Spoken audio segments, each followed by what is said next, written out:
día a todos, ¿me escuchan bien? Muy bien, profesor.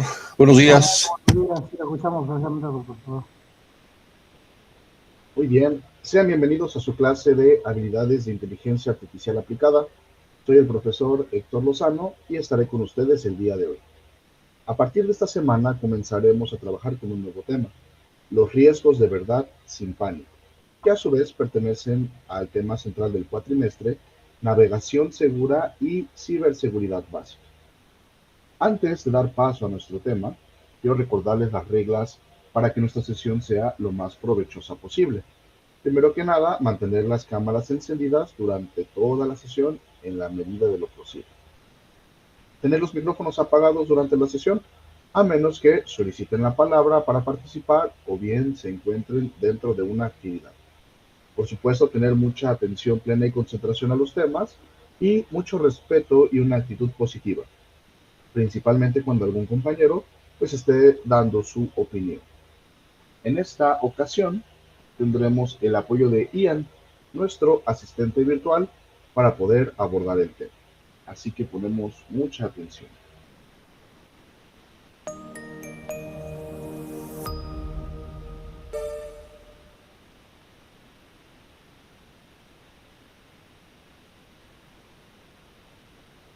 Hola, mi nombre es Ian. Sean bienvenidos a su sesión interactiva de habilidades de inteligencia artificial aplicada.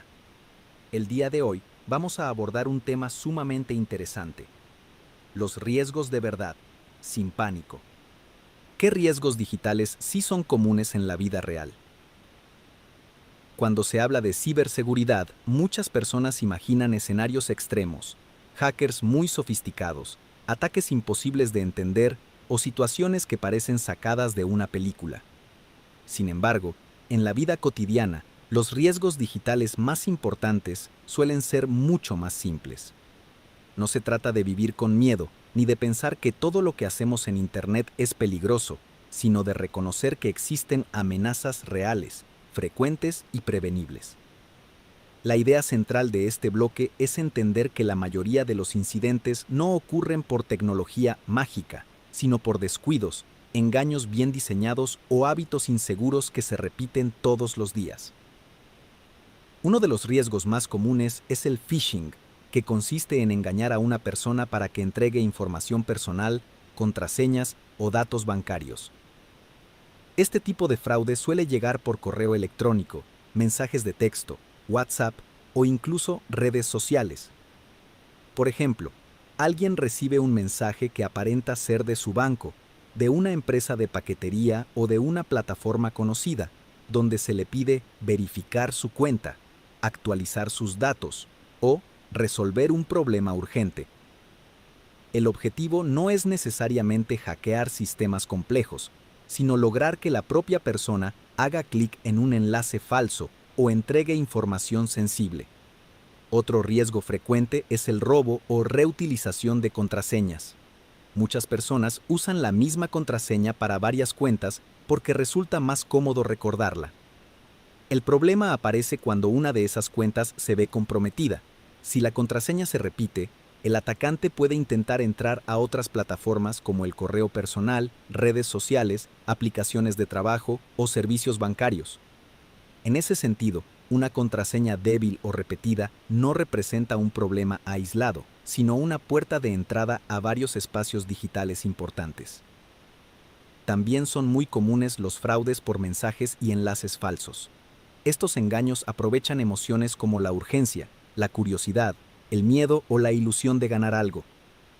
Mensajes como "tu paquete no pudo entregarse", "ganaste un premio", "tu cuenta será suspendida" o "entra aquí para ver esta foto", buscan provocar una reacción inmediata.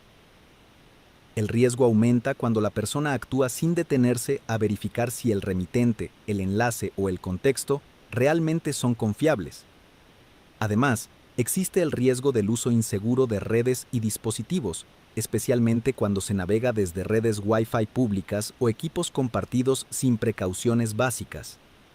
Conectarse desde cualquier red abierta no significa que automáticamente ocurrirá un ataque, pero sí puede exponer más la información si se accede a cuentas sensibles, si se descargan archivos sin verificar o si se dejan sesiones abiertas.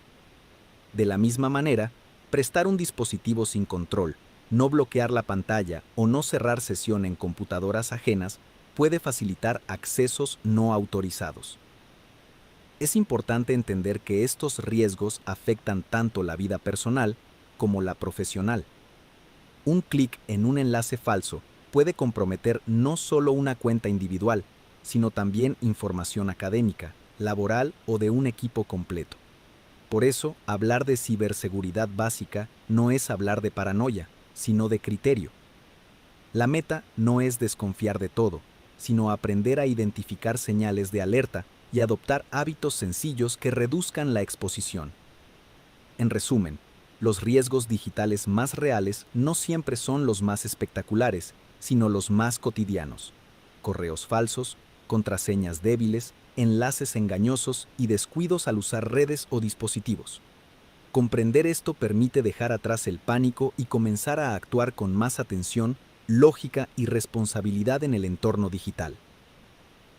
Para complementar este primer bloque, veremos el siguiente video, en el que aprenderás de manera breve y clara qué es el phishing, cómo funciona este tipo de engaño digital y por qué representa uno de los riesgos más comunes en la navegación cotidiana. Un día recibes este correo electrónico de un servicio de reparto diciendo que están atascados con tu paquete. Buf, molesto, ¿verdad? Menos mal, el problema es fácil de solucionar esta vez. Solo tienes que hacer clic en un enlace para confirmar tu dirección. Haces lo que te dicen y ¡wow!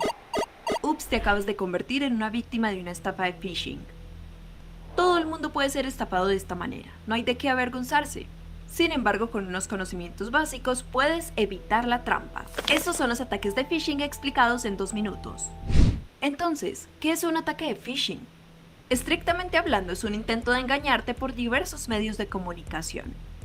Estos ataques se realizan a través de correos electrónicos, mensajes de texto, redes sociales, llamadas telefónicas y prácticamente de cualquier otra forma. Su objetivo es obtener tus datos como una contraseña, un número de identificación o el acceso a una cuenta bancaria, o para plantar malware en tu computador, que suele hacer lo mismo, roba tus datos además de inutilizar el computador. Los atacantes suelen utilizar una de 2 tácticas. O bien apuestan por la urgencia o intentar ganarse tu confianza haciéndose pasar por alguien, o ambas cosas. Podrían enviarte un documento falso, como una factura, o una oferta para ascender tu cuenta, o incluso fingir ser tu familiar o un amigo. Después haces clic en un enlace y descargas un archivo malicioso, o pasas a una versión falsa de un sitio web creado por ellos y directamente les das lo que quieren. Evitar estos ataques no es tarea fácil. Hay que estar muy atento. Comprueba siempre la fuente, sea un correo electrónico, un número de teléfono o una página web. ¿Es real? ¿Parece sospechoso? ¿Puedes confirmarlo? Hay muchos otros consejos sobre cómo evitar el phishing, así que echa un vistazo a nuestro otro video más largo donde desglosamos todas las formas para evitar ataques de phishing. Gracias por vernos.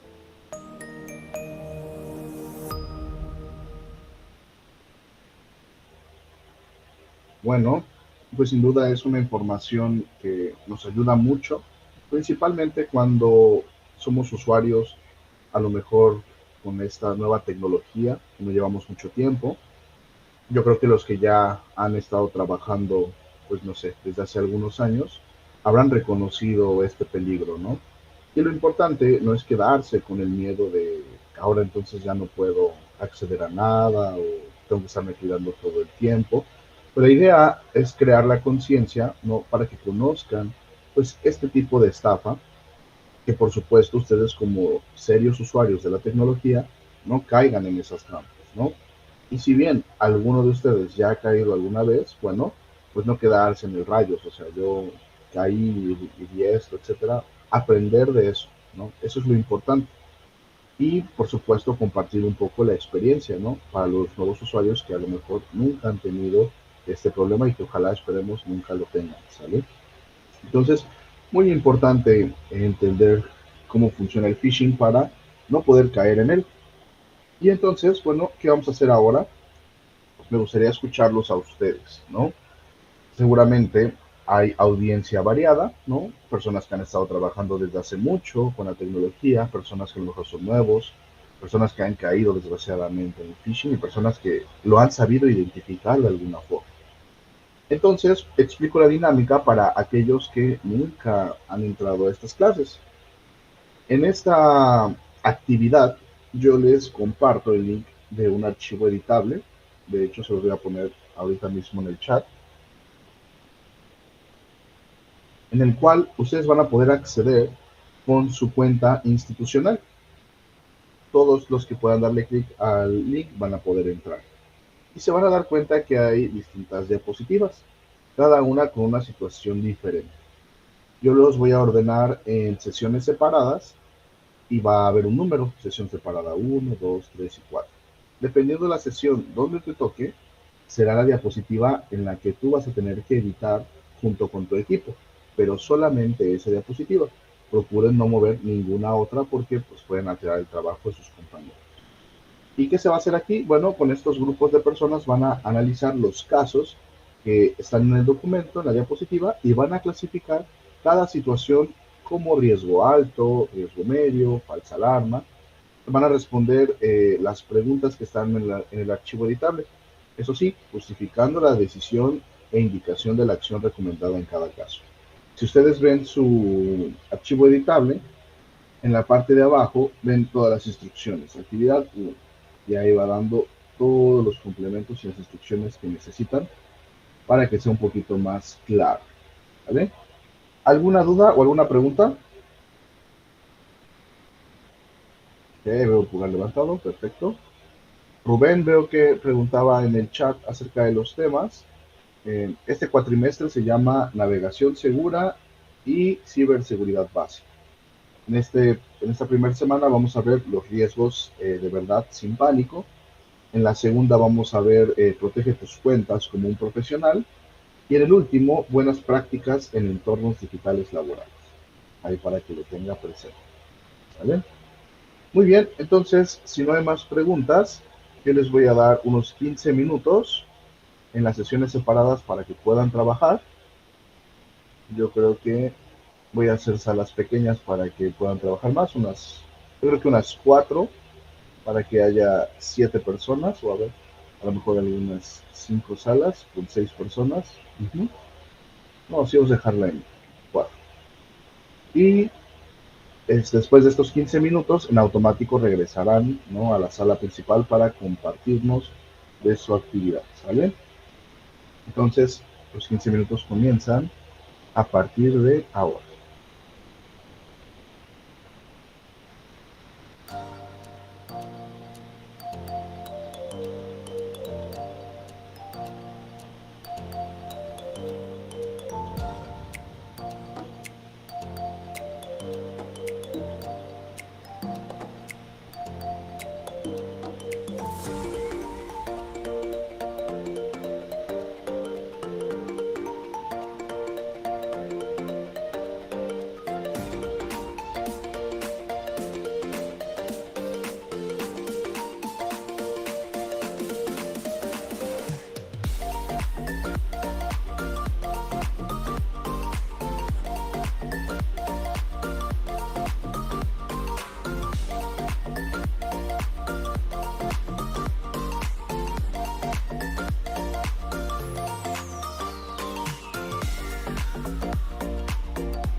Muy bien, ya se terminó el tiempo de las sesiones separadas. ¿Qué es lo que vamos a hacer ahora? Bueno, voy a compartir el archivo editable en el que estuvieron trabajando y al menos una persona por equipo nos leerá sus respuestas, viendo también qué personas participaron. Se los olvidé comentar, pero pueden poner ahí en la diapositiva los nombres de las personas que estuvieron trabajando. A veces se conectan muchos y a veces trabajan pocos, entonces es bueno tener una relación de quiénes son los que estuvieron trabajando y quiénes pues por alguna razón no pudieron, ¿sale? Entonces procedo a compartir el archivo editable en el que estuvieron trabajando y bueno, comenzamos con el equipo 1. Sí, profesor. Efectivamente hemos estado trabajando, hemos estado compartiendo ideas y también las experiencias que hemos tenido con los compañeros. Muchos de los compañeros prácticamente han puesto en manifiesto de que efectivamente han sido víctimas de ese tipo de cosas, ¿no? Y hoy, más que nada, en México dice que ha salido una ley donde cada uno tiene que registrar su número telefónico y así otros datos, entonces es por ley. Entonces, prácticamente, eso es una puerta abierta para ese tipo de actos delincuenciales, ¿no? Bueno, habían visto por conveniente que efectivamente para no caer en ese tipo de temas, lo fundamental es estar seguro de que se trata de tu banco, ¿no? Corroborar si se trata de tu cuenta. Si tiene un enlace telefónico, correo u otro medio de comunicación, para asegurarse de que se trata de tu banco. 4. Verificar si el correo es fraudulento. Para saber que el correo es fraudulento, siempre habrá una forma de detectar que no se trata de tu cuenta personal. Es lo fundamental, ¿no? 5. Por lo tanto, no hacer ninguna actividad sugerida por ese asunto correo. Fundamentalmente cuando uno no está seguro, ¿no? 6. Fundamentalmente comunicarse también con el enlace que uno tiene registrado. Tal vez tener un seguro para esos casos y esa es una protección segura. Para protegerse de ese tipo de sugerencias sería bueno hacerlo viral como medio de prevención. Profundizar, más que nada comunicarse con las personas que uno tiene enlace, que se conoce, indicar que efectivamente está circulando ese tipo de correos o tipo de avisos en WhatsApp, en Spotify o otras plataformas, ¿no? Entonces de esa manera uno podría prevenirse, ¿no? Y justo también le comentaba a mis compañeros que a mí me pasó igual. Fue un año, bueno, le hablo acá más o menos como 8 años atrás, ¿no? Yo tuve una cuenta personal y la había guardado y ahorrado para pasar mi Navidad y Año Nuevo. Y justo voy el 24 a hacer mis compras y hago las compras con las tarjetas, ¿no? Y cuando de repente veo de que estaba en 0 soles y me quedó frío en ese momento, ¿no? Y lamentablemente ese año lo pasé muy mal, en Navidad y Año Nuevo, no tenía nada. Y bueno, el banco me devolvió el 100%, pero después de 6, 7 meses, después tanto sale voy a reclamar por aquí y por allá. Pues, fue una experiencia personal fundamentalmente. Fue buena en mi vida. Muchas gracias. Muchas gracias, Isaías, y también a todo el equipo 1. Sí, creo que hacen un muy buen análisis de la situación. Qué pena, ¿no?, que a veces nos toquen este tipo de situaciones. Es bueno también esta parte que decían de identificar un correo fraudulento, ¿no? Porque por lo regular, hoy en día, para las grandes cadenas de bancos y demás, no te piden información personal, ¿no?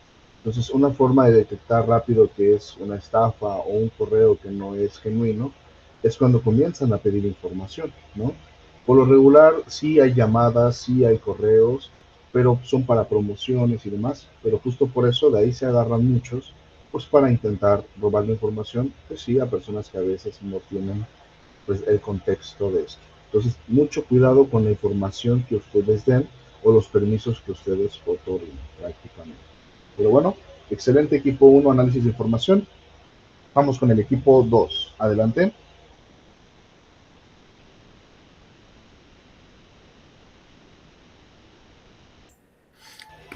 Maestro, buenos días. Adelante. Colega, buenos días. Adelante, buen día. Mauro Vázquez, del equipo 2. La pregunta es si estás en una cafetería y te conectas a una red Wi-Fi pública para revisar una tarea en Google Drive. Solo vas a entrar un momento y no piensas descargar nada. De acuerdo a las condiciones que nos dan en la pregunta, es primero la clasificación, ¿no? Clasificar si esta red Wi-Fi es una red segura, ¿no? El riesgo en esta situación es alto, hemos considerado es alto. ya que no hay garantías de que esta red sea segura o tenga algún sistema de captación de malas intenciones, ¿no? Entonces, como es una red pública y está abierta, cualquier persona puede ingresar a ella y fácilmente hackearnos a la información que tenemos en nuestro sistema. Señal principal es una red pública, como hemos considerado, no tiene contraseñas y menos contrafuegos. Posibles consecuencias que tengamos en este caso es el hackeo de toda nuestra información, el robo de contraseñas personales y datos de compañeros de trabajo que se encuentran en este Google Drive. Acción recomendada, ¿no? Consideramos que, aunque parezca un poco tonto, ¿no? Preguntar si la señal es segura. En este caso, que hemos entrado a una cafetería, si nos dicen que es una señal abierta, es preferible no abrirlo, ¿no?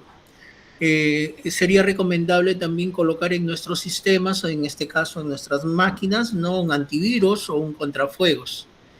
Y en el mejor de los casos, tener un software para evitar la salida de información de nuestro sistema, ¿no? Todo lo que podamos tener en Google Drive. Muy bien, muchas gracias Vázquez.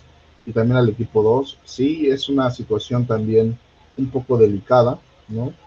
Porque, bueno, no sé, en algunos países es más común que en otros, pero el tener justo redes abiertas en ciertos lugares puede convenir o puede gustar mucho, ¿no? A las personas. Sin embargo, tenemos justo, ¿no? Ese riesgo latente y debemos tener mucho cuidado, ¿no? A qué red accedemos, o bien, una vez accediendo a la red, a qué lugares entramos, ¿no? A lo mejor si es para revisar algo pronto, pues no hay tanto riesgo, ¿no? Pero si comenzamos a abrir aplicaciones personales, dando contraseñas y demás, pues bueno, ahí sí yo creo que tenemos un riesgo latente, cuidar eso. En teoría, ¿no? Las redes que nos ofrecen en algún lugar público, llámese algún restaurante, algún café, etcétera, pues están comprometidos por ley a no hacer un robo de esta información, ¿no? Sin embargo, hay otras redes por ahí que luego uno se encuentra y hay que tener cuidado, ¿no? Entonces, muy bien, bien detectado. Maestro, en este caso, por ejemplo, aquí en Perú lo que se ve mucho, por ejemplo, es en el caso de Mall Plaza, en las estaciones de embarque, por ejemplo, ¿no? Las empresas que tienen esas redes. Y comentaba el caso, una oportunidad, una colega sufrió igual que el compañero anterior, el robo de todos sus ahorros, ¿no? Que tenía en la banca. Entonces, es importante 1000 veces, así la situación sea urgente, no ingresar, pues, ¿no? Claro, claro. Muy bien, y muchas gracias por compartir. También estas situaciones de la vida real, ¿no? Nos ayudan mucho porque a veces pensamos que somos ajenos, ¿no? A este tipo de situaciones, pero la realidad es que, pues si no nos ha tocado, en algunos casos hemos tenido mucha suerte, ¿no? Porque a lo mejor no estábamos conscientes de esta situación. Ahora que estamos conscientes, hay que prevenir no estar en estas situaciones. Y por supuesto, yo diría ayudar a aquellos que conocemos que, sus familiares, amigos que no tienen conocimiento de esto, también es una muy buena responsabilidad para nosotros.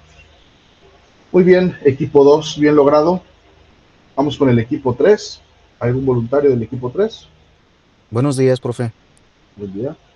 El caso que vamos a revisar, un amigo te envía por WhatsApp un enlace con el mensaje, mira esta foto, sales tú, sales aquí.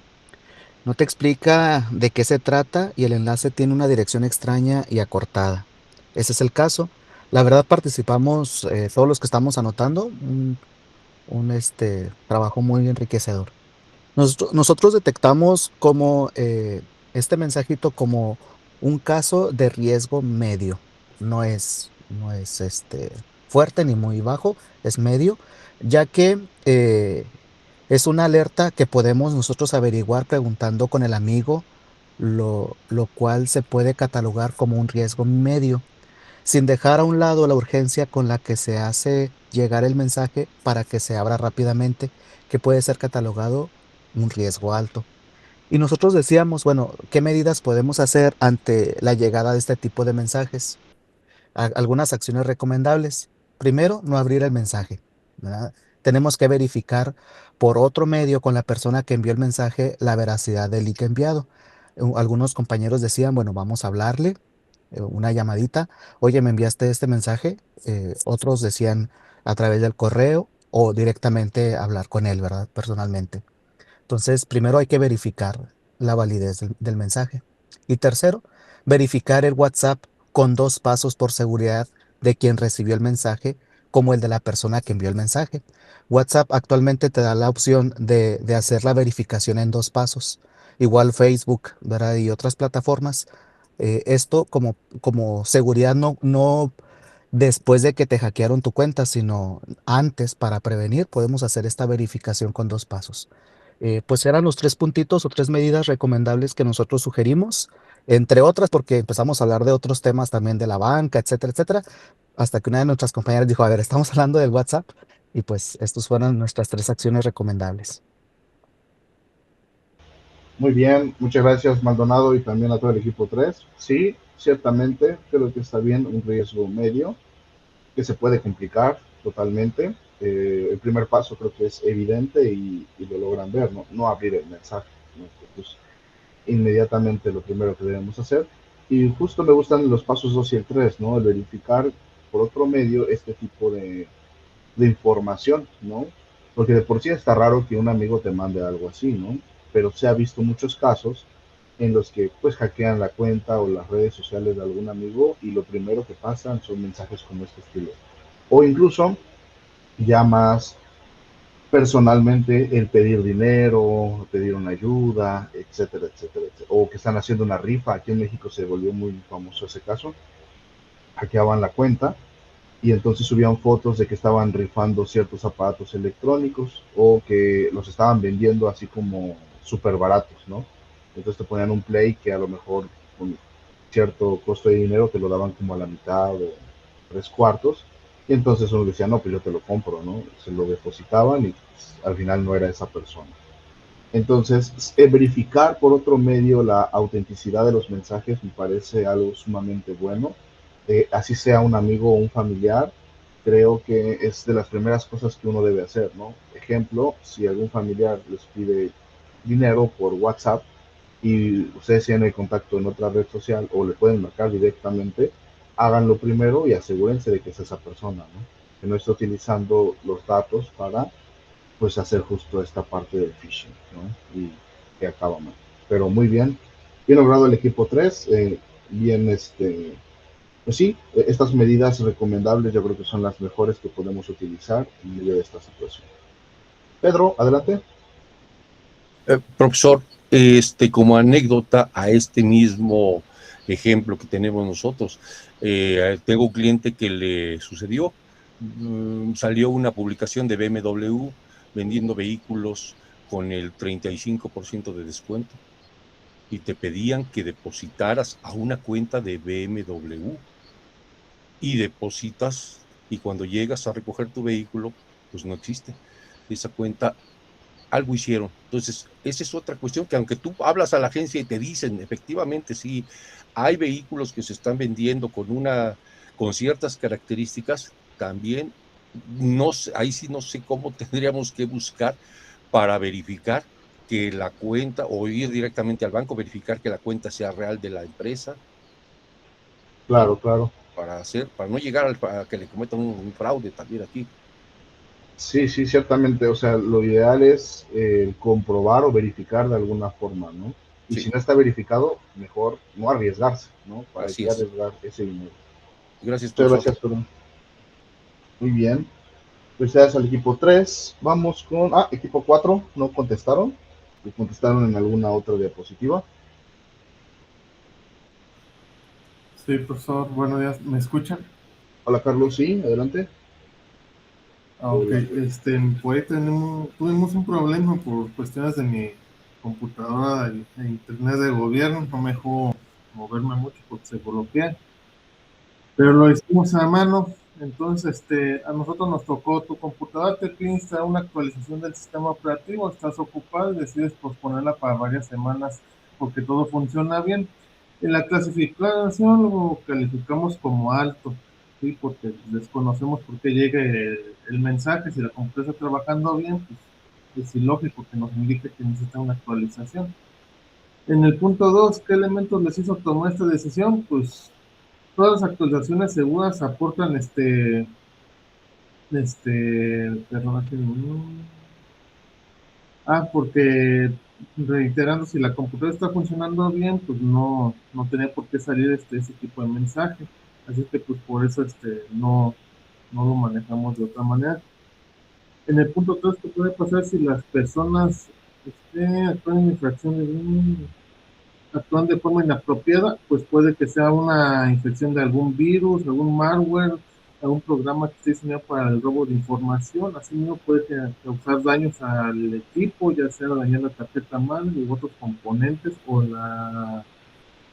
ya la pérdida total de la misma. Y en el punto 4, ¿qué debería hacer una persona para mejorar esa situación?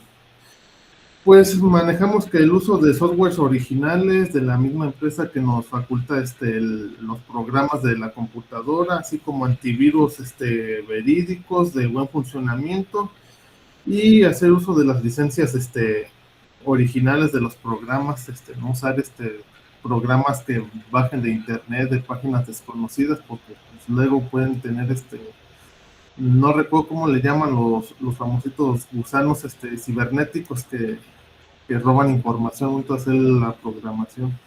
Y en el equipo pues participó un servidor, Carlos Esteban, en compañía de Lima Villado, Raquel Torres Soto, Alberto Marisol López, Héctor Hugo, Soto Trejo y Carlos Luis. Disculpen, yo soy del grupo. Tal vez ahí también lo que faltaría es educación, porque hay que informar por correos corporativos y todo, para que ellos vayan aprendiendo y conociendo y concientrándose de que no deben de abrir correos de destinatarios que no sean conocidos y con links menos, ¿va? Claro, claro. Sí, hay que tener mucho cuidado. Yo creo que estos son como de las situaciones más comunes que pasan con personas que no tienen tanto conocimiento, ¿no? Al uso de la tecnología o de sus equipos.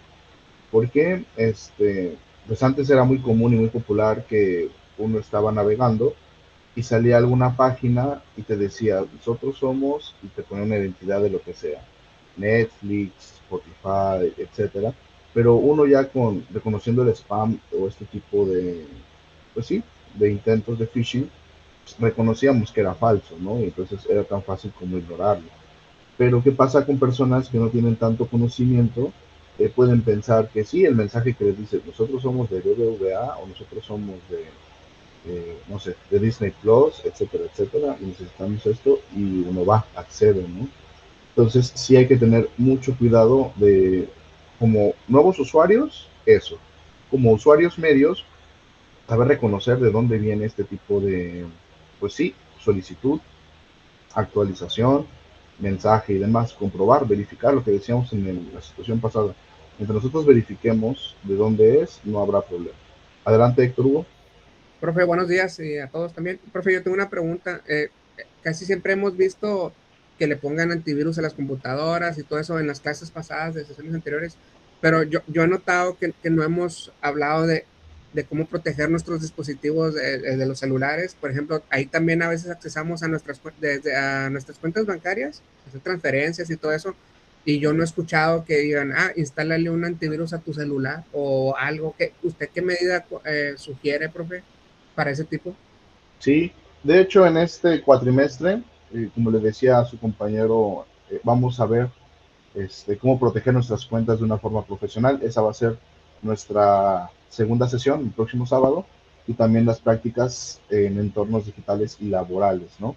Pero en cuestiones como el celular, lo principal sería, por ejemplo, los pagos que hoy hacemos en línea y que son a veces bastante necesarios. Lo principal sería intentar no hacer tanto pago en línea, ¿no? Pero sabemos que por el flujo de vida que tenemos, a veces es casi imposible. Entonces, lo primero siempre sería solamente pagar o acceder, etcétera, en sitios que sabemos que son de nuestra plena confianza. Siempre que vayamos a pagar, siempre que tengamos una suscripción, etcétera, siempre están los términos y condiciones. Eso es algo que por ley nos tiene que dar cualquier tipo de operador. Entonces, en esos términos y condiciones, nosotros tenemos que leer cuidadosamente a qué estamos diciendo sí y a qué estamos diciendo no. Eso ya es una ventaja, ¿no? Porque en los términos y condiciones nos dice qué sí pueden hacer y qué no pueden hacer. Y con lo de los pagos, pues realmente yo diría tener cuidado y solamente pagar en sitios que son conocidos, porque ha llegado a pasar, por ejemplo, que te clonan la tarjeta. Hoy en día, bueno, no sé de qué país sea usted, Héctor, pero en México había un caso en el que ya podían copiar los datos de una tarjeta con aparentemente una aplicación, ¿no? Que tú vas caminando tranquilamente con tu cartera, con tu tarjeta, y podían copiarlos. Y que, vaya, un montón de cosas. Entonces, pues aunque la inseguridad es alta al manejar este tipo de información en el celular, pues yo creo que un buen celular con contraseñas legibles ayuda. Siempre poner una contraseña de uso suyo. Obviamente yo diría, cuidado con aquellos que usan la huella, cuidado con aquellos que usan la cara, porque yo creo que son de las contraseñas más fáciles, yo creo que de evadir por muchas situaciones. Y entonces lo que decíamos, ¿no? Una contraseña confiable, no utilizar repetidas, muchos filtros para acceder, ¿no? En mi caso, con las tarjetas siempre hago uso de una pregunta, ¿no? Entonces el banco siempre me remite o me pregunta, sea cual sea el banco, o sea, la tarjeta que estoy ocupando, si soy yo el que está haciendo uso de esta compra y demás, o sea, como una doble confirmación, no solamente con pagarlo, sino que el banco mismo me vuelve a pedir una confirmación. Yo creo que esa es una de las, al menos en cuestiones de tarjetas, y que es lo que a veces más nos preocupa, porque es dinero confiable, sería una buena propuesta. Oiga, profe, y por ejemplo, ya no es para acabar, ya ve que nadie habla de los operadores de telefonía, por ejemplo, sabemos que en los operadores de telefonía cada dispositivo está conectado a una red como si fuera una red Ethernet, pero obviamente en el 5G, ¿verdad? Entonces, y que ahorita me imagino que la mayoría de la población global ya no apaga sus dispositivos, se duermen y los dejan ahí en el buró conectados cargándose, o sea, siempre están encendidos. Y cómo protegernos, digamos que un ataque pasivo, digámoslo así, de que, por ejemplo, que otro celular de, no sé, de Telcel o de Movistar o de cualquiera que sea, no vaya a ser un acceso así, pues como en las computadoras, porque al final de cuentas en la topología es la misma, o sea, se conecta igual, o sea, el ataque puede ser igual. Me refería a ese tipo de cómo protegernos, no sé, con un VPN o algo, no se me ocurre ahorita algo, pero ¿cómo sería protegernos siempre en 24/7 cuando dejamos el dispositivo ya que nos vamos a dormir? Híjoles, es una pregunta muy interesante esa que hace el compañero. Más que nada porque ya estamos entrando en la parte ya de, o sea, que nos asegura una seguridad total, ¿no? Aparentemente frente a todo. Y es como lo que yo les decía, nosotros siempre que damos acceso, ¿no? A todo, siempre con términos y condiciones, se supone que aunque es como ahorita, ¿no? En WhatsApp, en todo momento se están monitoreando y se están guardando sus mensajes y cuántos de nosotros no hemos mandado información privada, a veces hasta sumamente importante en WhatsApp, pero porque es necesario, ¿no? Y esa información, pues, está, digamos, en la parte de la confidencialidad de no ser violada y utilizada de otra forma, ¿no? Entonces, de alguna u otra forma, nosotros, así como somos los consumidores y estamos pagando por muchas cosas o dando acceso a eso, tenemos que aceptar la confidencialidad de los lugares donde estamos ahí, ¿no? Aceptar que sí, no podemos controlarlo todo. Ciertamente, ya cuando uno conoce un poquito más de tecnología, decía el compañero, podemos cambiar la VPN, podemos hacer muchas configuraciones para alterar, ¿no?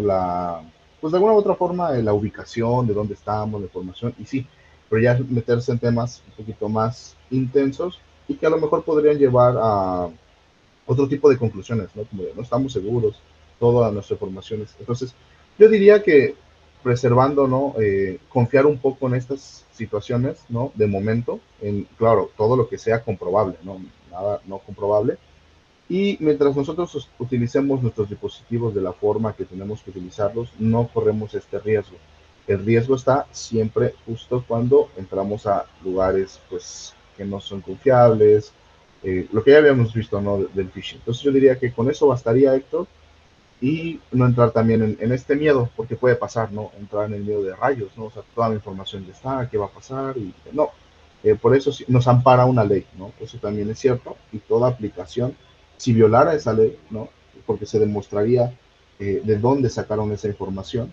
Por ejemplo, cuando duplican información de los bancos y demás, de todo, siempre se detecta de cómo pasó, ¿no? Fue otra persona, alteró código, etcétera, ¿no? Entonces la ley en ese sentido te ampara. Claro, a veces va a tardar dependiendo del gobierno y el país donde estés, pero al menos como usuarios nosotros estamos amparados en eso y hay que intentar, ¿no? Pues creer en esto, ¿no? De momento no ha pasado algo riesgoso. Entonces yo diría eso, Héctor, de momento. Ok, gracias. De situaciones más comunes, donde sí podemos poner ciertos candados, ya como le digo, la siguiente semana hablaremos un poquito más de eso y que nos podrían dar un poquito más de tranquilidad, ¿no? Para estar más seguros. Acosta, adelante, usted levantaba la mano. Gracias, profesor. Bueno, en la plática que usted acaba de llevar, la verificación de la información de lo que nos llega es muy importante. Pero, por ejemplo, aquí en México, que nos están obligando por decreto, y era lo que comentábamos en el equipo 1, y era una de las preocupaciones de una de las compañeras, de que tenemos que dar todos nuestros datos, pues al final vamos a estar expuestos todos, ¿no, profesor? Porque se ha oído mucho que en muchos países o en muchos estados han robado información y pues esa información es sensible y puede, en dado caso, meternos en problemas, ¿no? O bueno, no sé usted su opinión que quiera ayudarnos para quitarnos un poquito de eso, porque pues hasta donde yo sé es oficial que el primero tenemos que todos poner nuestros datos para nuestro celular si es que queremos tener línea. Sí, ciertamente ahí es un tema un poco complicado para los que estamos en México, porque ya es, pues es una ley, ¿no? Que está proponiendo el gobierno. Y pues bueno, o sea, la tranquilidad sería decir que obviamente nosotros vamos a estar amparados, ¿no? Estamos dando nuestra información porque así nos lo están pidiendo y se supone que estamos amparados ante este gobierno, ante esta ley para no tener este tipo de problemas. El riesgo, por supuesto, como nosotros, al ser usuarios, al estar trabajando con esto y saber cómo se mueve, pues sabemos que hay un riesgo latente, ¿no? Y, pero desgraciadamente ahí está muy difícil, ¿no? Porque ¿cómo podemos darle a alguien voz y voto para decir, oye, es que todos los pros y contras de esta ley? Ya sería meternos un poquito en el debate. Yo comparto la preocupación de Acosta, sí, sinceramente también estoy así como de, pero ¿por qué? ¿No? ¿Por qué la necesidad?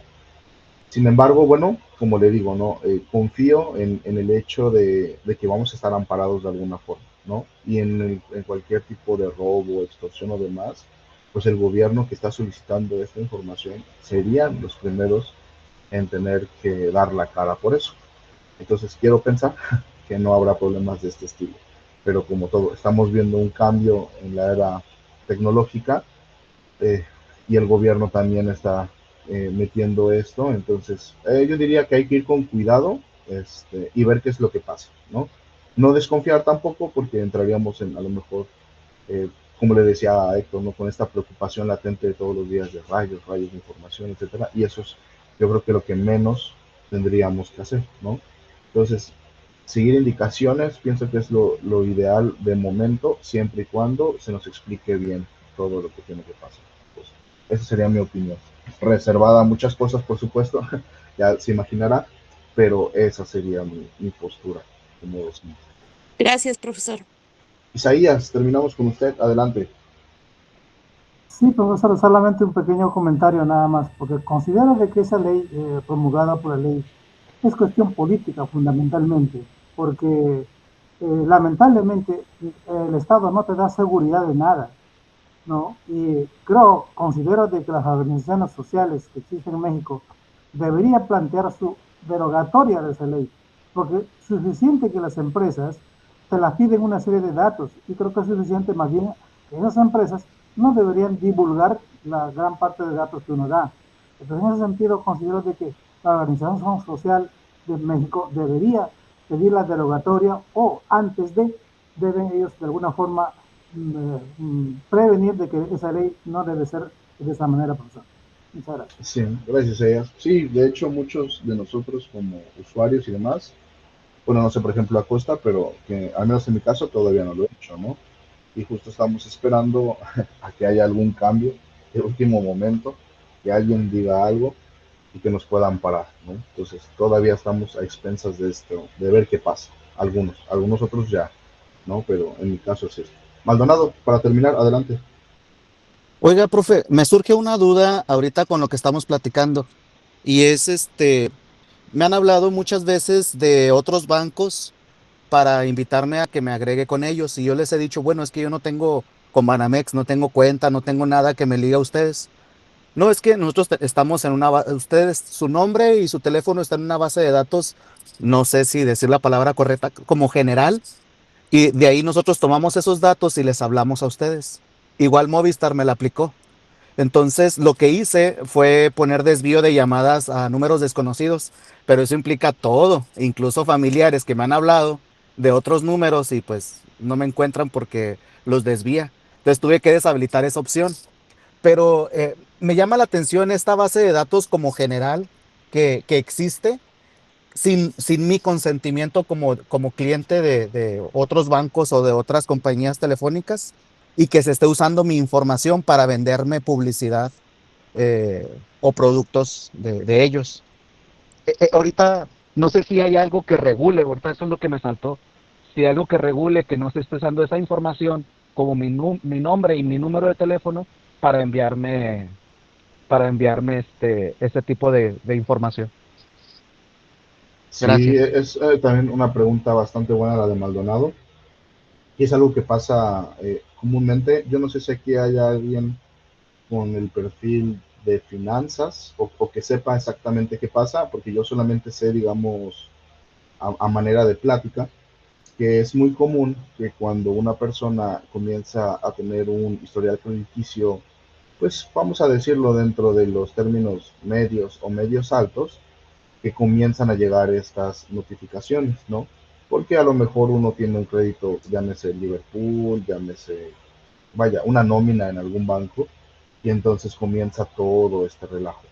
Yo sé que por ley, porque tengo un amigo que es abogado, muchas veces tuvo que responder las llamadas porque ya eran muy insistentes, ¿no? De que de repente venía tal tarjeta y oiga, que no sé qué, y a cada rato marcando de varias partes del país o etcétera para acceder. Y entonces él como abogado decía que hay una ley, no me acuerdo cómo se llama, pero que él está en todo su derecho de decir, a mí no me puedes estar marcando, oye, ofrecerme tu producto y no lo quiero, o si no voy a tener que poner una queja, ¿no? Digo, esa es una solución a corto plazo pequeña, porque pues es una identidad, pero llega a pasar.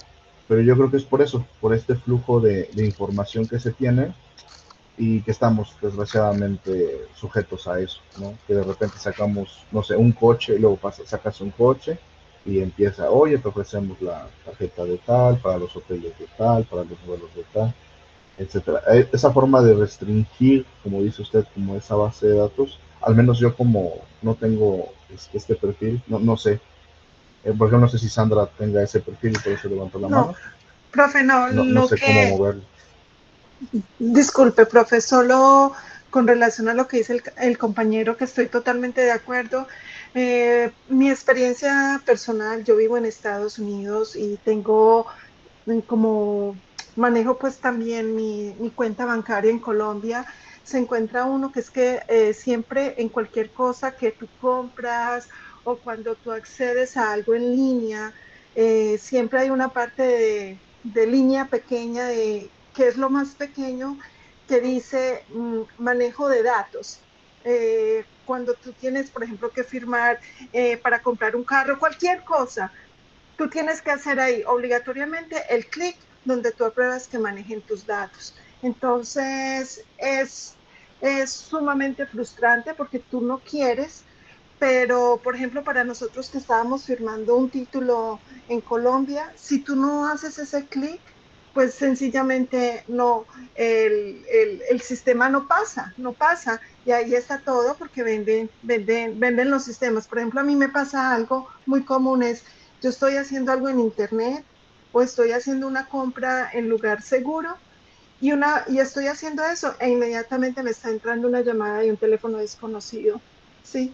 Entonces, lamentablemente, las leyes se han creado para que las cumplamos y necesitamos hacer el clic en esas partes donde no queremos, pero realmente no hay como una fuente verdadera donde tú puedes decir, no, no quiero que mis datos sean manejados de esa manera. Creo que tendrías que tener muchos recursos económicos para tener un abogado, para pelear algo de esa manera, porque ya es más a nivel de leyes y pues ahí es donde decimos por quién votamos, ¿cierto? Porque todas esas cosas siempre van al monopolio, a beneficiar a los poderosos de este mundo que manejan toda nuestra información para hacer sus negocios siempre más grandes y poderosos.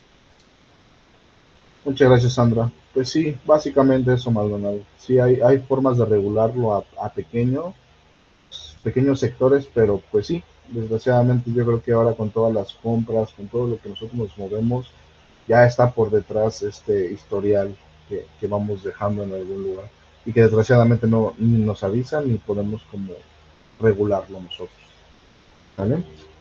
Pero bueno, siguiendo con esto de la clase, la idea, por supuesto, como les decía, no es alterar el orden y estar pensando que pues estamos cayendo en muchas situaciones peligrosas. No, más bien es ir teniendo este pensamiento, ¿no? Lógico un poco, para entender qué es lo que pasa a nuestro alrededor, ¿no? Y que a veces algo que parece sumamente inofensivo, pues podría repercutir en muchas cosas, ¿no? Como buenos tecnólogos o de la evolución tecnológica que tenemos nosotros, debemos saber actuar ante estas situaciones, ¿no? Entonces, bueno, vamos a continuar. Vamos a ver otra vez un video interesante para complementar esta parte y ya dejando un poco el phishing. Entonces ponemos mucha atención.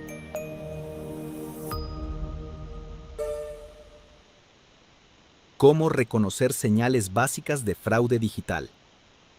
Una de las habilidades más útiles en ciberseguridad no es saber mucho de tecnología, sino aprender a detenerse, observar y verificar antes de responder a un mensaje, abrir un archivo o seguir una instrucción.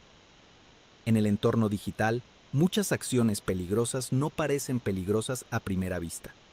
Por eso, este bloque se enfoca en desarrollar criterio práctico, reconocer señales sospechosas y tomar decisiones más seguras sin necesidad de ser experto. La primera señal de alerta es la urgencia exagerada.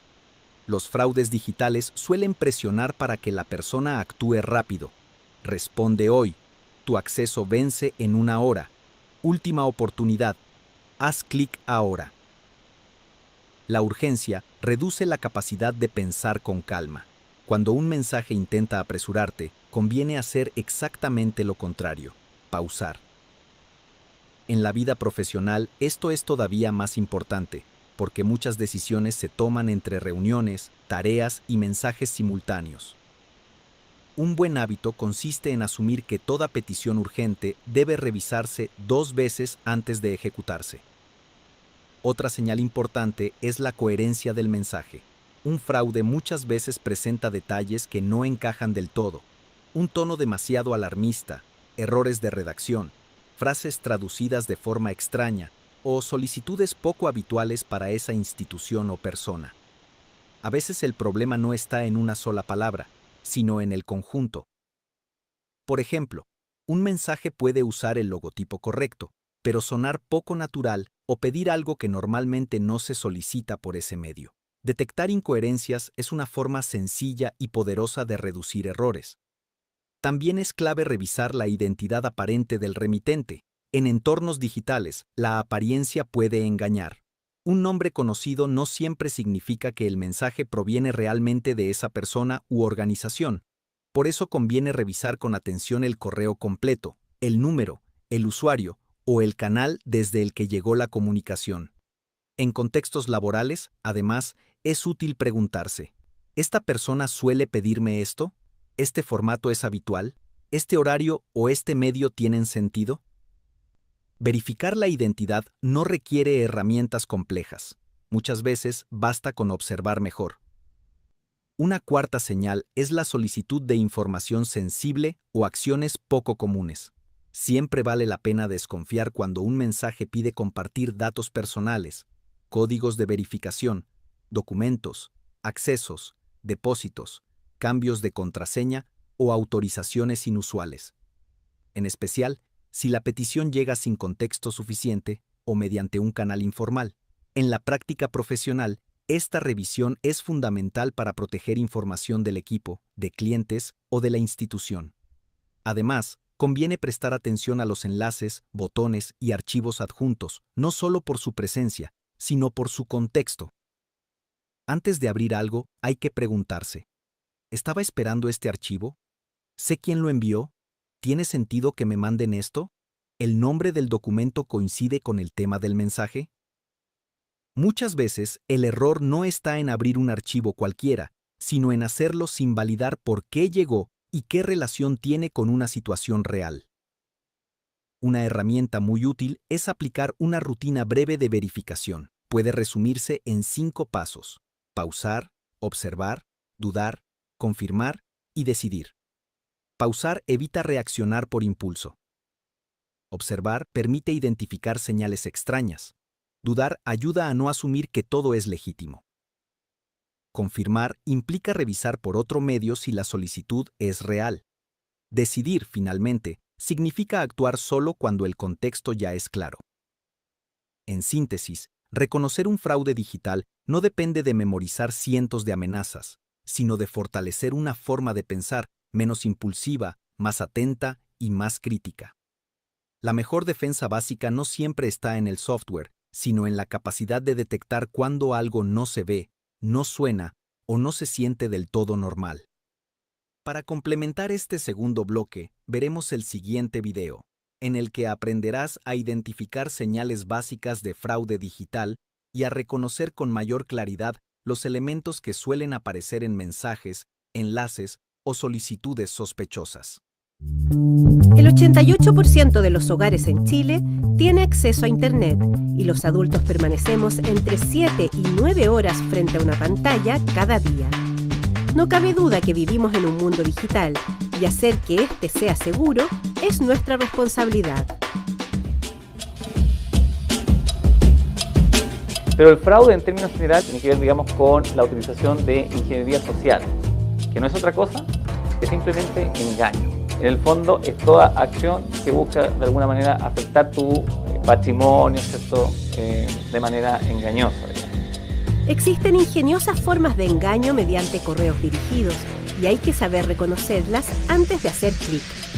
Si el correo nos alerta de una supuesta deuda impaga o una oferta imperdible, siempre hay que contactar a la fuente por otra vía y corroborar la información. Yo te envío un correo electrónico, ¿cierto? Con alguna noticia interesante para que tú le des clic, se descarga el virus, yo te robo la información, ¿cierto? Y posteriormente, por ejemplo, saco el dinero de tu cuenta bancaria. Ese tipo de acción sería un fraude electrónico. Hoy también te puedo engañar, ¿cierto? Con algún anuncio de una venta de algún producto y tú me contactas, yo supuestamente te envío el producto, tú me lo pagas y yo no te envío absolutamente nada. Para evitar fraudes bancarios, hay que fijarse en la dirección del sitio en que uno se encuentra antes de realizar cualquier transacción financiera. Uno tiene que fijarse en la URL, entonces, o en la dirección, digamos, del banco. Generalmente se coloca, cuando es la original, en verde, le aparece un candadito, tú puedes darle clic a ese candado y ver que el certificado de seguridad, y además, en el HTTP le agrega una S al final. Y esta S implica que estamos entrando a un entorno seguro, a una conexión segura. Lo segundo es que nunca los bancos en general te van a pedir el cambio de contraseña o la tarjeta de coordenadas a través de correo electrónico si es que, por ejemplo, no estás haciendo transacciones. Si lamentablemente fuiste víctima de un fraude, lo primero que debes hacer es denunciar en la unidad policial o fiscalía más cercana. La única manera de poder evitar convertirnos en víctimas es justamente un poquito aprendiendo a cuidarnos. ¿Por qué? Porque en el fondo toda la maldad que existe, ¿cierto?, en el mundo físico, hoy también se ha traspasado a este mundo cibernético. La idea es también educarse respecto del uso de la tecnología en general.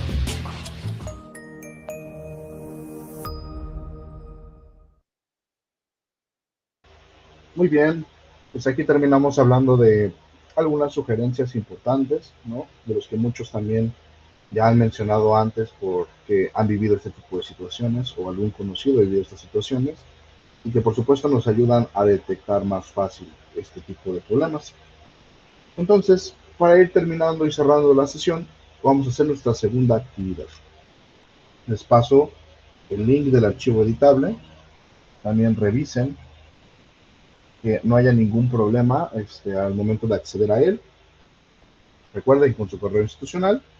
Y bueno, también nos vamos a reunir en grupos de personas para analizar los mensajes de este documento. ¿Qué van a hacer? Pues van a analizar este mensaje y van a identificar cómo opera cada engaño digital.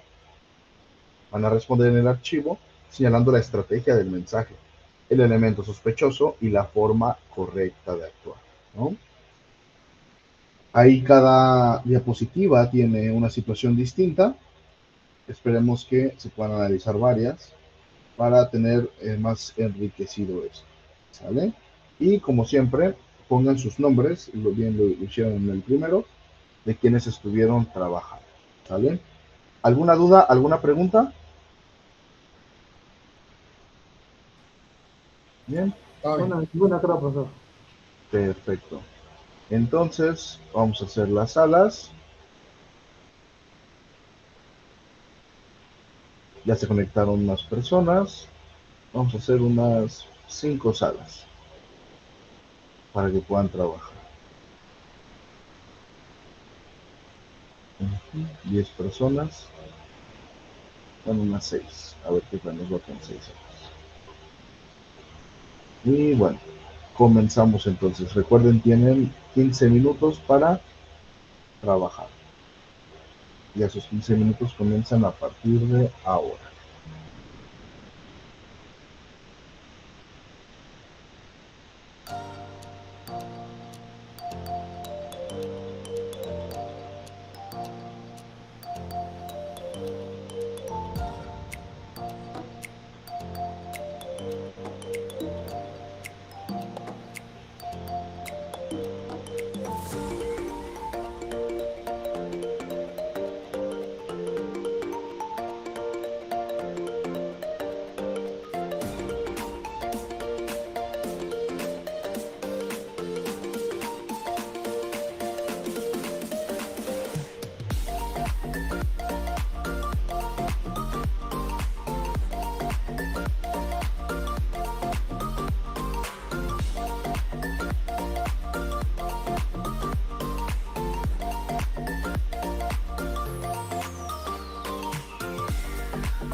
Muy bien, ya terminó el tiempo de las sesiones separadas. Entonces vamos a dar lectura a su documento editable y ver que pudieron trabajar con esto. Voy a compartir pantalla y si gustan comenzamos con el equipo 1. Adelante el equipo 1. Sí, profesor. Nosotros, como siempre, desde el equipo hemos dialogado, conversado, hemos compartido nuestras experiencias y hemos llegado a la siguiente conclusión, profesor. Dice, cuando dice por tiempo limitado, definitivamente se trata de una posible fraude Pearson. 2. Una vez detectado que se trata de un posible fraude, simplemente ignorar, por cuanto se trata de un hecho que no guarda relación con la persona. 3. Más aún cuando se trata de un código QR, aquí uno debe tener más cuidado, porque en ese momento uno no sabe de dónde proviene ese QR. Consecuentemente es preferible no abrir, porque uno no sabe el lugar de procedencia. 4.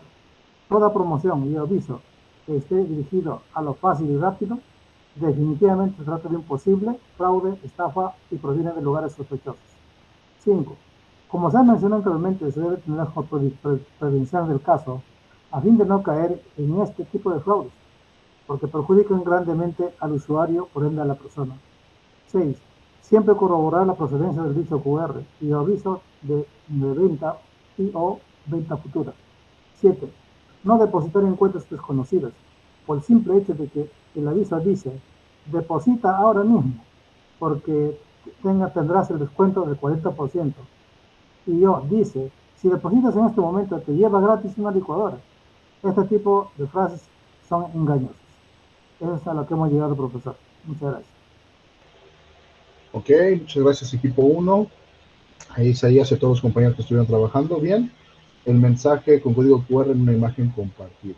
Y ahí les pones, escanea este código para recibir acceso gratuito a una plataforma premium por tiempo limitado. Y estos fueron el análisis que logró hacer el equipo 1. También yo considero que son muy buenas, entonces muy bien equipo 1, muchas gracias.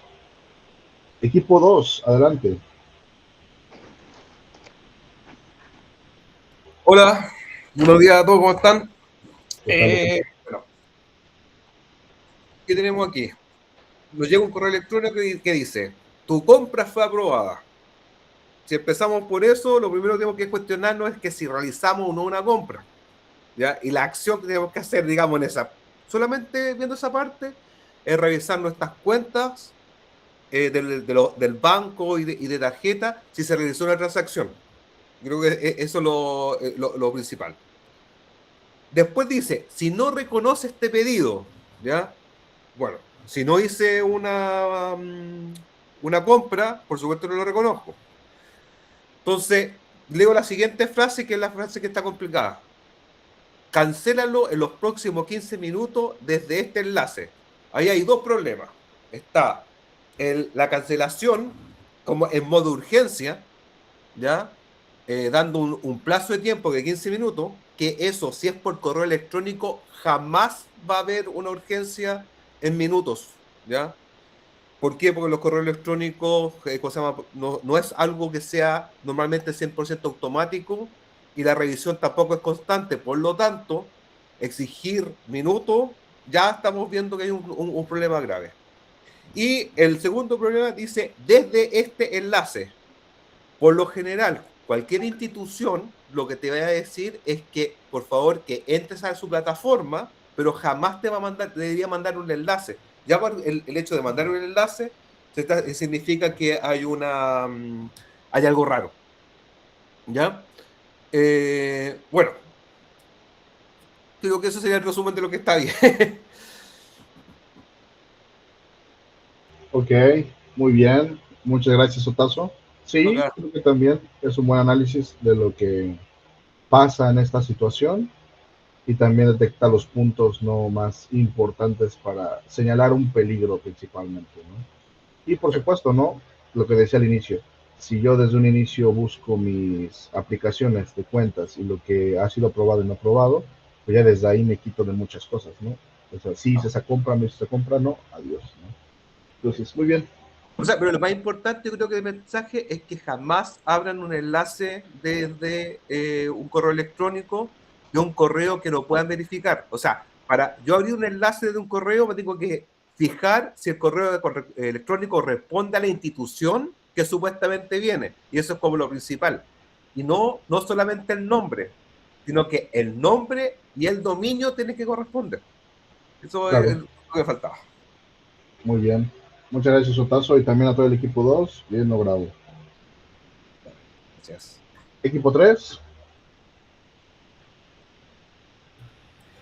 ¿Qué tal, profesor? Nuevamente, bueno, al equipo 3 tocó lo que viene siendo mensaje por WhatsApp de un supuesto familiar. Estoy en problemas y no puedo hablar. Me prestas dinero y te pago mañana. Te paso la cuenta, pero hazlo rápido, por favor. En cuestión a este mensaje, en lo que viene siendo el tipo de estrategia que usa el mensaje es la urgencia, el miedo y la curiosidad, por el simple hecho de que como se hace pasar por un familiar, pues entra el miedo de lo que le pasó al familiar, la urgencia de lo que está ocurriendo y la curiosidad de saber quién es ese familiar. En cuestión a la frase o elemento que busca presionar la persona, es buscar o es lograr obtener información o ver si le depositan la cantidad de dinero que solicite. En cuestión de dato de acción o reacción que el mensaje interpreta, pues es si le presta dinero y que le paga después por la urgencia que tiene, de la cual se desconoce porque no menciona. Luego en el punto 4, ¿qué detalle hace que el mensaje sea sospechoso? No menciona ni quién es, ni qué familiar es.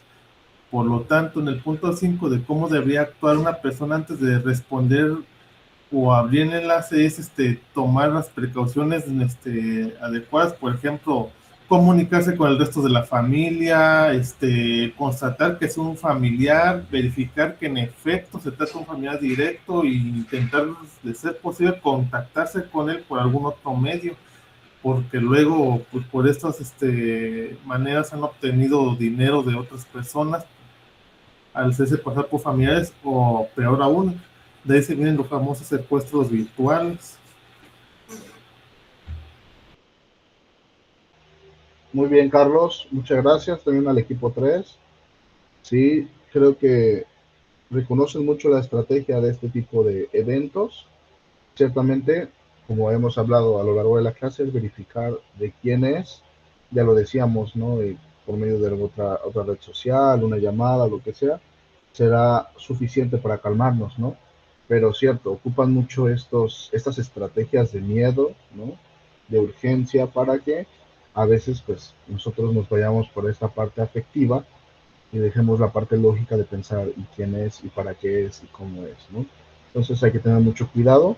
Muy bien logrado también para el equipo 3. Equipo 4, adelante.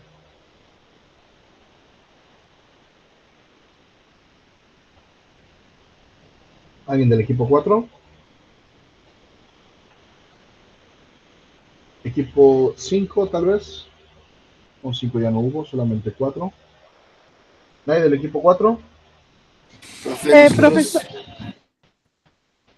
Profe, nosotros estábamos en el equipo 5 con Raquel, Luis Enrique, pero desafortunadamente no pudimos escribir porque los tres estamos, bueno, yo estoy trabajando en carretera y Raquel creo que también anda fuera, Luis Enrique tenía otro asunto, pero podíamos, queríamos al menos exponer sin tener que haber tenido la oportunidad de escribir. O sea, Raquel quería empezar. Es que Raquel escribió unas cosas en el grupo y yo no soy Luis Enrique, soy Luis Maldonado. Y compartimos algunos puntos con respecto a las clases. Dice, tienes una tarea vencida para evitar que tu cuenta sea desactivada.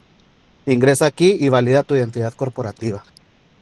Primero, ante una situación como esta, debemos mantener la calma porque lo que hacen estos mensajes es suscitar morbo y sentido de urgencia. Entonces, lo primero es mantener la calma y verificar. Tenemos que verificar que la cuenta realmente esté vencida. Entonces, primero tenemos que ir a nuestra cuenta, verificarlo.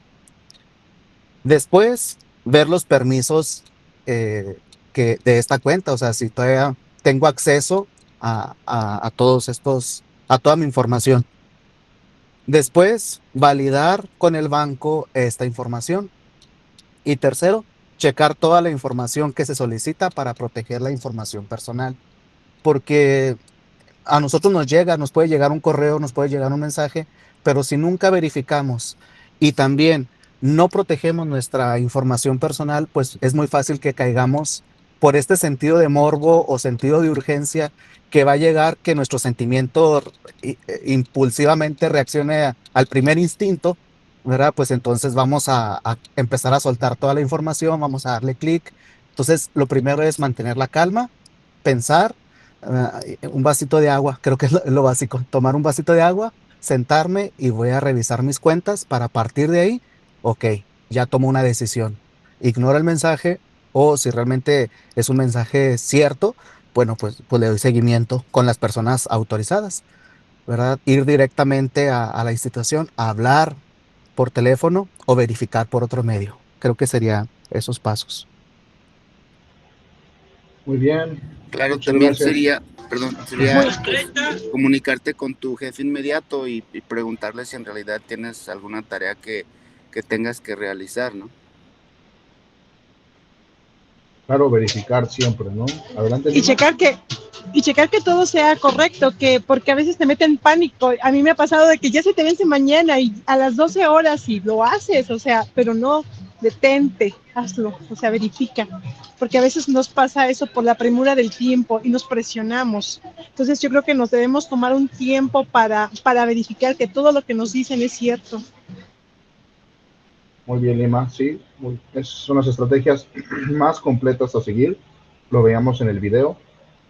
Sí, es obvio que este tipo de fraudes ocupan, pues, este tipo de eventos, ¿no? Para sacarnos de nuestra zona de confort, preocuparnos, ¿no? Tener esta urgencia, un límite de tiempo, etcétera, ¿no? Pero siempre cuando estemos manejando información confidencial o tengamos que aceptar algo, como es el video, mejor esperar un momento, leer con calma, analizar la situación y seguir. ¿Sale? Muy bien, bien logrado para los equipos. Ya para finalizar la clase, terminamos con este pequeño clip.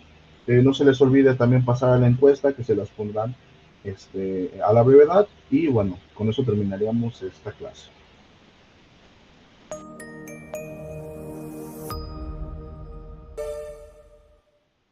Hábitos básicos para reducir riesgos desde hoy. La ciberseguridad básica no se construye a partir de conocimientos complejos, sino de hábitos consistentes. En la práctica, protegerse mejor en entornos digitales depende menos de hacer algo extraordinario una vez y más de repetir pequeñas acciones correctas todos los días. Por eso, este bloque se enfoca en lo más útil para los estudiantes. ¿Qué hábitos pueden incorporar desde hoy para disminuir errores, cuidar su información y desenvolverse con mayor seguridad en su vida personal, académica y profesional? El primer hábito clave es ordenar la propia vida digital.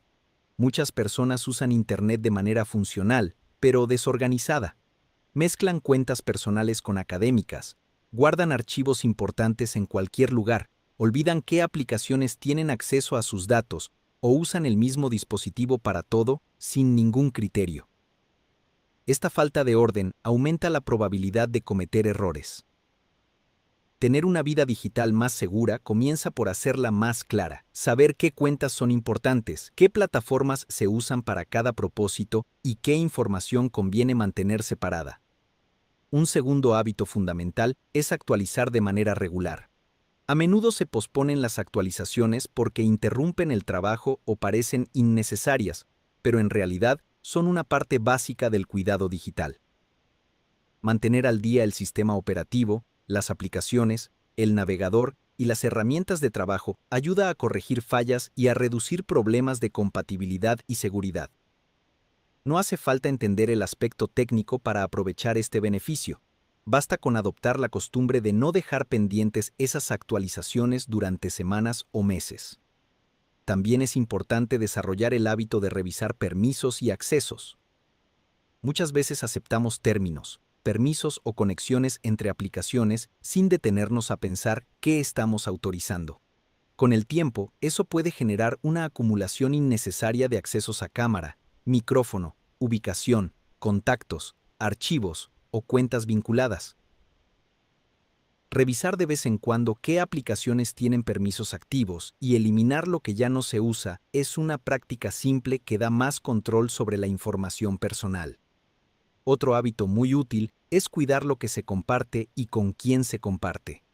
En Internet, publicar, reenviar o subir información suele ser muy fácil, pero las consecuencias de compartir de más pueden aparecer después. No todo debe circular por todos los canales ni llegar a todas las personas. Antes de enviar una foto, un documento, una captura de pantalla o un dato personal, conviene preguntarse si realmente es necesario compartirlo, si el medio es adecuado y si la audiencia es la correcta. Este criterio resulta especialmente valioso en entornos de estudio y trabajo, donde un descuido puede afectar a otras personas, además de a uno mismo. Un hábito adicional es cerrar ciclos digitales. Esto significa no dejar sesiones abiertas, no acumular archivos innecesarios en dispositivos compartidos, eliminar cuentas que ya no se usan y revisar con cierta frecuencia qué información quedó guardada en navegadores, aplicaciones o plataformas antiguas. Muchas vulnerabilidades cotidianas no aparecen por una acción reciente, sino por algo que quedó olvidado. Una sesión iniciada, un permiso antiguo, una cuenta abandonada o un archivo sensible mal almacenado. Finalmente, conviene construir una rutina mínima de autocuidado digital. No tiene que ser complicada. Puede consistir en dedicar unos minutos al mes para revisar cuentas importantes, actualizar dispositivos, ordenar archivos, borrar accesos innecesarios y verificar configuraciones básicas. Lo relevante no es hacer una revisión perfecta, sino convertirla en una práctica estable. En conclusión, reducir riesgos digitales no depende solo de reaccionar ante problemas, sino de crear un entorno más ordenado, consciente y mantenible. Los hábitos de seguridad más útiles suelen ser los más sencillos: organizar, actualizar, revisar, limitar y cerrar. Cuando estas acciones se vuelven parte de la rutina, la protección deja de sentirse como una carga y empieza a funcionar como una forma inteligente de desenvolverse en el mundo digital. Antes de irnos, quiero recordarles que esta es la primera sesión, Los riesgos de verdad, sin pánico, así que no olviden responder el formulario que les estamos pasando en este momento por el chat. Al término de las 3 sesiones correspondientes a este bloque, podrán ser acreedores a la certificación de Navegación Segura y Ciberseguridad Básica que les brinda su Universidad UCA. Una vez que tengan su certificación, les recomendamos subirla a su perfil de LinkedIn para potenciar su presencia digital y se conviertan en aspirantes más atractivos ante el mundo laboral. Les mostraremos cómo hacerlo en el siguiente video. Hasta la próxima. Certificaciones de habilidades blandas y habilidades de inteligencia artificial aplicada. Al concluir tu bloque de habilidades blandas o habilidades de inteligencia artificial aplicada, obtendrás un certificado por parte de la Universidad UCA. En tu correo institucional recibirás un correo con el asunto: Universidad UCA te ha otorgado una credencial. Da clic en Aceptar credencial. Enseguida recibirás un nuevo correo electrónico con el asunto credencial POC disponible. Da clic en Ver credencial. Para validar tu certificado, ingresa tus apellidos. Y listo. Ahora puedes descargarlo en PDF o compartirlo directamente con quien desees. Puedes cargarlo a tu perfil de LinkedIn, dando clic en Agregar a mi perfil de LinkedIn. Recuerda llenar los datos que se te solicitan, como el nombre del certificado, la empresa emisora Universidad UCA,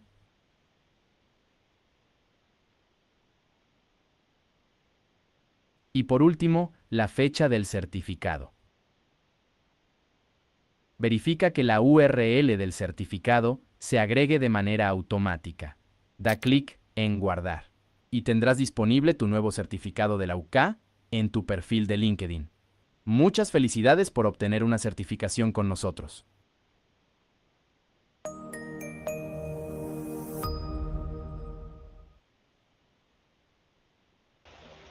Muy bien, pues eso sería todo por la sesión de hoy. No se les olvide pasar a la encuesta, que a nosotros nos ayuda muchísimo. Ojalá les haya gustado la clase y nos vemos la siguiente semana. Que estén muy bien.